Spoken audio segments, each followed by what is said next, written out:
The radiology from conventional era to interventional era.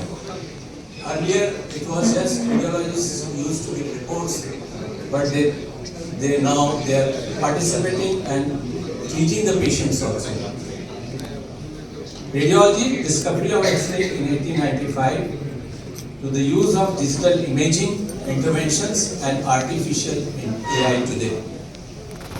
William Conrad Röntgen discovered this in and this is showing his education and honors and awards.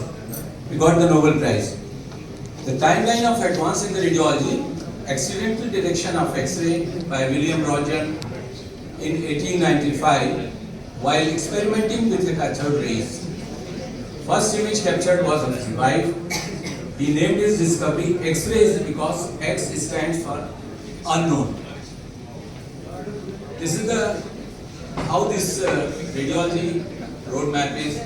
1895 discovery of X-ray, 1896 discovery of radioactivity, in 1956 medical ultrasound, and in 1963 nuclear medicine, 1971 CT, 1973 PET scan, and 1977 MR, and development of PET CT for combined anatomical and molecular imaging in 1998.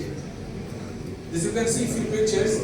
This is the X-ray basic machine. You can see the table and tube, and then the CT machine, MR, functional MRI, nuclear, portable ultrasound, and so on and so forth. You can see the MRI, you can see the anatomical details, but you can see the functions also in the functional MRI. X-rays. 1896, French physicist Antoine Henry discovered radioactivity. In 1914-18, the radiology equipment used in the field hospital World War I. You can see the picture. In 1918, the George Eastman introduced the film. In 2014, the color X-ray scanner came, which was coloring the bones and the soft tissue, and not of much importance. Then comes the general X-ray. Widely available, cost-effective,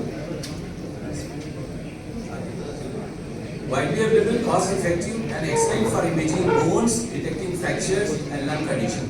So on and so forth. We are just studying in gross. This is the X-ray tube producing an image of an hand. X-rays. They can be plain X-rays and contrast X-ray. Here, plain X-rays for bones, lungs, abdomen, etc. And contrast we will be using mostly barium and iodine. In earlier days, when I started clinic, there were not many barium studies where we were doing barium beam, barium follow through, and enema and all that.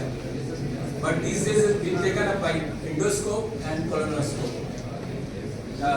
We used to do IVPs, but now it's been not used so frequently because of ultrasound and other modalities came in. Visceral cell angiography still we are doing in many cases because we were established to see the patency of the fallopian tube. This is a picture, barium studies in radiology. We can see barium studies, but these days we are not using as I told you. But few requests are there for the follow-through and double contrast study. Conventional tomography. Then came a conventional tomography machine. Is a radiographic device that uses X-ray beam to create the images of selected layer of the body. Create the image of selected layer of body. It was developed to overcome the limitation of standard radiography. It was historically the main tomography method in radiography. You can see this is the era when we started thinking of cross-sectional imaging and other things. The history of mammography began in 1913. Edward Solomon performed the first. Then 1927, first known breast tissue image was taken. And 1930, the clinical use of breast radiography. This is the technological advancement. You can see In 1960, the industrial film. In 1970, zero mammography. In 1980, film screen mammography. And 2000, we are doing the digital mammography. Present time, this is a digital breast tomosynthesis, a new modality, very expensive. So many of the higher end, bigger cities can afford it, and it is not there in smaller townships. We are mostly doing the digital mammography. Ultrasound. In 1955, Ronald and Tom Brown developed a portable ultrasound machine. In 1975 to 1980, the real-time ultrasound machines are introduced. In 1990, ultrasound became a routine procedure in pregnancy and other indications. You can see a scan during the pregnancy, we are doing taking a scan and QT scan, anomaly scan, growth scan, and so on. So this is how the ultrasound is very important because low radiation used widely in the pregnancy, abdomen and other parts, musculoskeletal, cardiac, vascular, color Doppler, elastography. It really brought evolution today, and many of the centers, everybody is usually having a ultrasound machine. Whenever he thinks of coming to the private, he decides to put an ultrasound machine. The multiple probes can be used in higher-end machines of different applications. So we can use it in a variety of cases like high-frequency probe in soft tissue, low-frequency probe for deeper structure, volume probes for making 3D, 4D, and even 5D today, transvaginal probe, transrectal probe, transesophageal probe, and transcranial. So there are very applications of ultrasound and it's very widely used. You can see in 3D, 4D pictures very nicely seen. This is how the ultrasound was getting better and better in the progress of ultrasound. The sonomammography, very useful diagnostic tool, more useful to younger female when you want to avoid radiation, can be used for diagnostic as well as screening purpose. Diagnose cystic lesions, differentiate benign versus malignant in large variety of cases. This is which is showing just color Doppler and elastography. Color Doppler you can further helps in differentiating benign versus malignant by flow. And same the heart and soft tissue differentiation is done by elastography.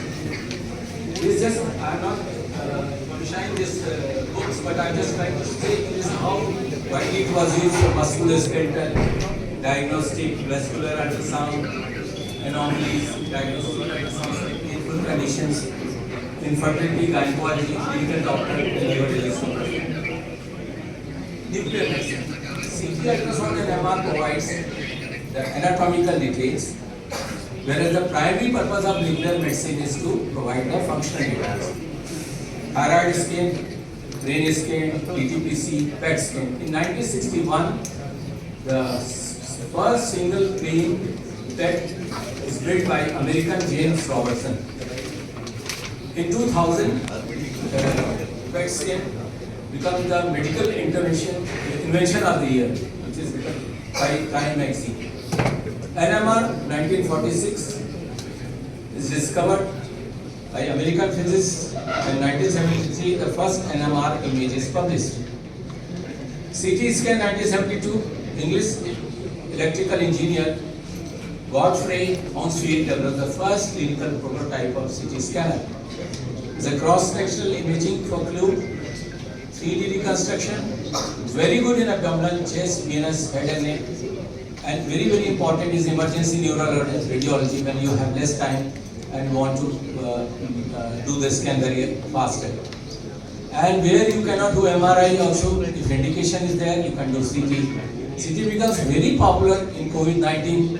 We all know so many HRCTs we are used to doing, and many machines were installed in that period of time. Then comes the virtual applications, endoscopy, angioscopy, bronchoscopy, laryngoscopy. This is all virtual gastroscopy, CT angiography, and cardiac CT. The cardiac CT can be used for the screening purpose, and we can give an intravenous contrast and can outline the arteries. But where there is a renal shutdown or the patient cannot go for an intravenous contrast, you can just do a calcium scoring. MR. American physician Reynold Domadian completed the first MRI. This is a picture of MRI machine and the American physician, and image is there. MRI is a strong magnetic field used to create the images of the body tissue. No radiation, neuroimaging, musculoskeletal soft tissue imaging, fetal MRI. Non-magnetic metals are safe to use in MRI. Repeated use can be done. But there are many MR friendly are there. This MRI is spine. Picture you can see the vertebrae, this spaces, spinal cord. Breast MRI, fetal, even in cases when we are doing ultrasound and sometimes we want to confirm a finding or want further details, we can do a fetal MRI. Cardiac MRI, cardiac magnetic resonance, also known as cardiovascular MRI, is a magnetic resonance imaging technology used for non-invasive assessment of the function and structure of the cardiovascular system.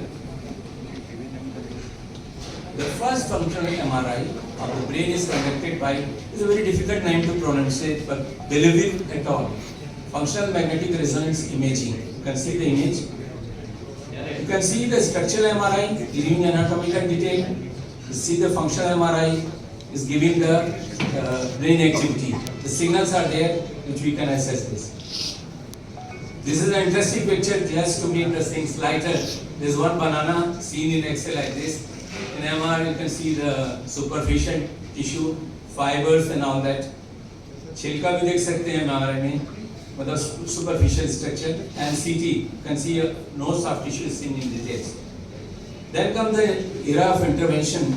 Then there are few friends started doing intervention and minimal invasive procedure offering diagnosis, treatment and faster recovery. There are so many indications, but I can just enumerate few because I have to go faster. Ablation of the osteoid embolize the breathing vessels, regression of the size of tumor, localized chemotherapy in a hepatocellular carcinoma, localized radiotherapy, can treat a blockage in the tubes, fallopian tubes, reduce the size of prostate so outflow obstruction can be taken care of, treat vascular, lymphatic, non-vascular causes, embolization, biopsy, and vertebroplasty and kyphoplasty by injection of a bone cement. So these are widely used. You can see cardiac, venous, our cardiologists are doing cardiology, angiography and angioplasty, is known. Veins are being treated, pains are relieved by injecting nerves. Oncology has already told you, can do localized chemotherapy. Neuro can regress the size of tumor or can take care of aneurysms. Canalize the tube, nephrology. So they are widely used. These are one machine used in information. AI. Now the time of AI. We have grown so much. Now we are using artificial intelligence. Now in our day-to-day practice, we are using even cell phone. We are having AI, Meta, and other chat is there. So artificial intelligence is the ability of machine to perform tasks that will normally require human intelligence. Helps in delivering very fast, more accurate reports and identifying patterns and traits within the large data set. Because the human mind cannot remember everything, there is large data set available with the machines which you can take help of. So it is help and not a cause of worry.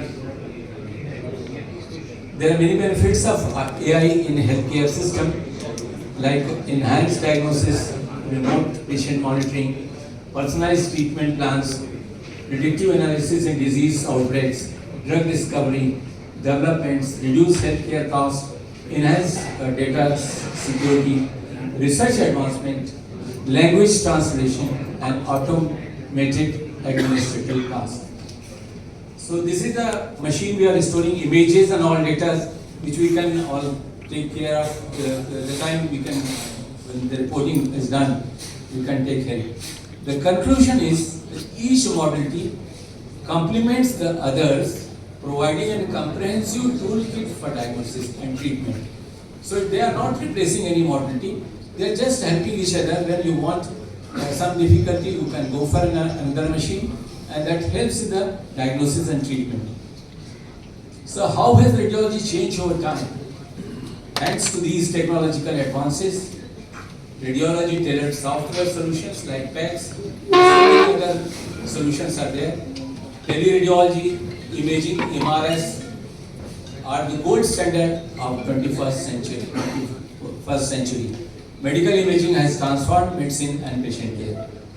In 2012, the November 8th was recognized as the International Day of Radiology. So this is for all radiologists, grip the International Day of Radiology, 8th November.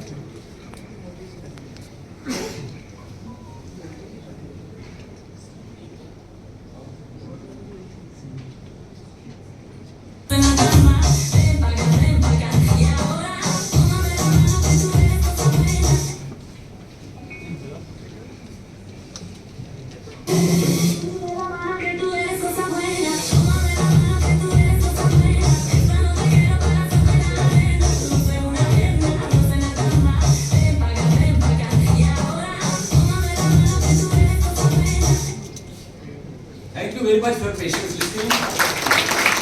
And I want to thanks from my heart to many of my friends. I cannot tell the names, but they will receive my signals. Thank you very much.